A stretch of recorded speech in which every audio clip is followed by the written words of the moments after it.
Ассалаумағалейкум. Көбіне көзге көрінетін жетістікке ғана қол соғамыз, қошеметтейміз, рахмет айтамыз.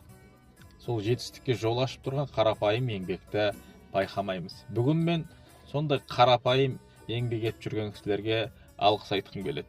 Мысалға, таңертең ерте келіп үнсіз жұмысын атқаратын күзетшіге мың алғыс. Аула тазалайтын жұмысшыға мың алғыс. Еден жуатын кісілерге мың алғыс. Жүк таситындарға мың алғыс. Техникалық қызметкерлерге мың алғыс.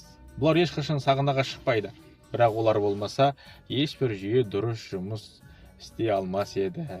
Олар мақтау күтпейді, дауыстап алғыс сұрамайды, тек адам ретінде қадірлеуді қалайды. Бір ауыз рахмет, бір жылы көзқарас, бір сәттік құрмет кейде олардың күніне, тіпті өміріне жарық сыйлайды деп ойлаймын. Қоғамды ұстап тұрғандар тек басшылар емес, қоғамды ұстап тұрғандар еленбейтін, бірақ ең қажет адамдар, олар сіздер. Алла тағала сіздердің өмірлеріңізді мәнді, сәнді, көркем етсін. Сіздерге мың алғыс. Алла разы болсын сіздерге.